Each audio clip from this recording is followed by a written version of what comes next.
Hi friends, എല്ലാവർക്കും നമസ്കാരം.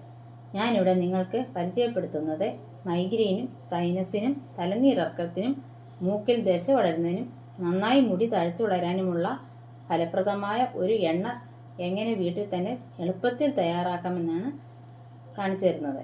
ആകപ്പാടെ 4 ചേരുവകൾ മതി. ഒന്നാമത് പൂവങ്കറുന്നൽ, രണ്ടാമത് കറിവേപ്പില, 3 ഉണക്കനെല്ലിക്കയുടെ തോട്, 4 പച്ചക്കർപ്പൂരം. നമ്മുടെ മുറ്റത്തും തൊടിയിലും യഥേഷ്ടം കാണുന്ന കറിവേപ്പും പൂവങ്കറുന്നലിനും ഒട്ടേറെ ഔഷധ ഗുണങ്ങളും ആരോഗ്യ ഗുണങ്ങളും ഉള്ളവയാണെന്ന് നമുക്ക് എല്ലാവർക്കും അറിയാമല്ലോ. പിന്നീട് വേണ്ടത് ഉണക്കനെല്ലിക്കയുടെ തോടും പച്ചക്കർപ്പൂരവും മതിയാവും. അപ്പോൾ ശരി, നമുക്ക് വീഡിയോയിലേക്ക് പോകാം. ഓർക്കുക, ഇവയെല്ലാം നന്നായി കഴുകിയെടുക്കണം. 500 ഗ്രാം എണ്ണയ്ക്ക് അത്രയും തന്നെ പൂവങ്കുറുന്നിലയും കറിവേപ്പിലയും എടുക്കണം. പിന്നെ 1 പിടി കുതിർത്ത നെല്ലിക്കയും കുറച്ച് പച്ചക്കർപ്പൂരവും. കറിവേപ്പിലയും കുതിർത്ത നെല്ലിക്കയും പ്രത്യേകം അരച്ചെടുത്ത് മാറ്റി വയ്ക്കുക. ശേഷം പൂവാങ്കുറുന്നില വെള്ളം ചേർത്ത് ചതച്ച് നീരെടുക്കുക.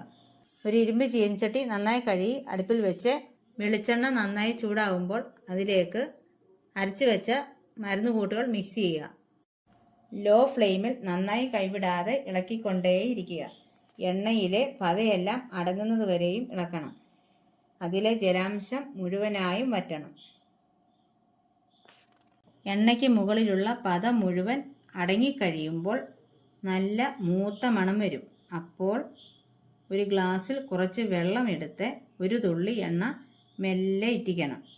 ഇത് വെള്ളത്തിൽ പടരാതെ തുള്ളിയായി കിടക്കുന്നതാണ് പാകം. ശേഷം ഒന്നുകൂടി ഇളക്കി സ്റ്റൗവിൽ നിന്നും മാറ്റി വെച്ച് അരിച്ചെടുത്ത് അല്പനേരം തണുത്തതിന് ശേഷം ചെറു ചൂടോടെ പച്ചക്കർപ്പൂരവും പൊടിച്ചത് ചേർത്ത് ഇളക്കുക. എണ്ണ പൂർണ്ണമായി തണുത്തതിന് ശേഷം ഉണങ്ങിയ കുപ്പിയിൽ അടച്ചു വെച്ച് ഭദ്രമായി സൂക്ഷിച്ച് ഉപയോഗിച്ച് തുടങ്ങാം. ദിവസവും 3-4 തുള്ളി വീതം തലയിൽ തേച്ച് കുളിക്കാം. ആഴ്ചയിൽ ഒരിക്കൽ ചെമ്പരത്താളി ഉപയോഗിച്ച് മുടി കഴുകുന്നത് മുടിക്ക് വളരെ നല്ലതാണ്. തലവേദനയ്ക്കും മുടി വളരാനും ഏറ്റവും നല്ല ഒരു മരുന്നാണിത്. അപ്പോൾ എല്ലാവരും ഇതൊന്ന് പരീക്ഷിച്ചു നോക്കുമല്ലോ. ഓക്കെ.